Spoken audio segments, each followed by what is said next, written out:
Hello, I'm Robin Perry from Bishop House Consulting, and in today's lead talk, we're going to discuss rating biases.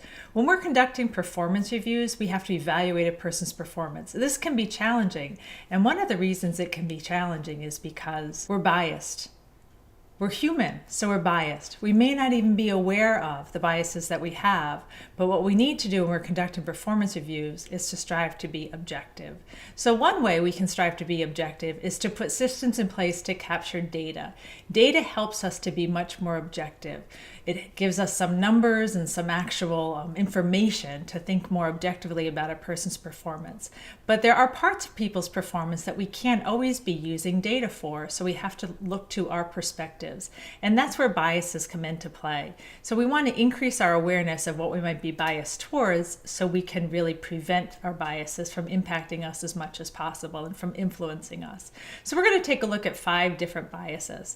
The first is the halo effect, where maybe overrating a person in their performance because maybe they've been a great past performer and we're not seeing their declining performance, so we're influenced by that great past performance that they've had.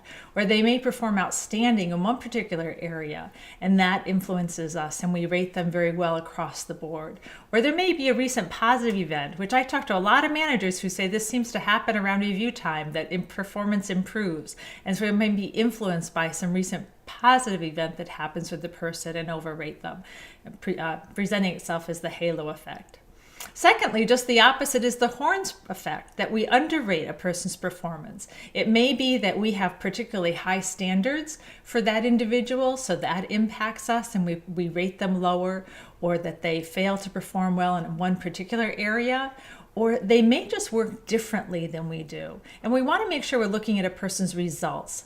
And if they work differently than we do, that's okay. We want to make sure that they're getting the results that we're looking for. Or there might be a recent negative event that really is impacting how we're evaluating that person. Now, the next 3 rating biases are biases that really impact us across the board when we're working with employees. It may be that we apply the leniency bias, is that we think everyone does a great job. I often hear that people say, oh, my team is great, my team is awesome, but we're really not doing our job when we let that influence us too much. We really need to be discerning and discriminatory about people's performance, and really distinguish the higher performance that we have with people and the lower performance that we have.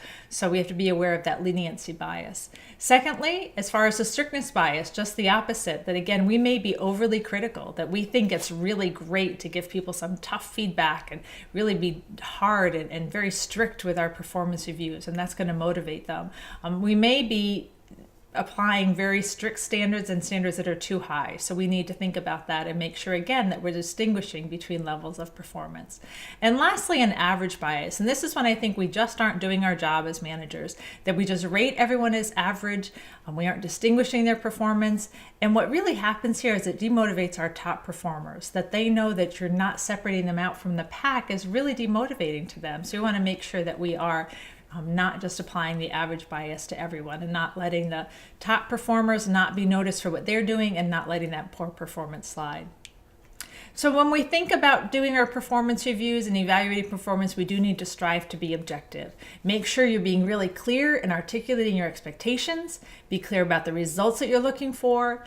Talk all year long with your people about their performance and how they're doing and giving that feedback. So performance review time isn't so difficult, and it does help us then to be more objective as we're applying our performance evaluation ratings. And in general, just increase your self-awareness about how you might be biased and how that's impacting your performance reviews. Thank you, and look for more lead talks on bishophouse.com.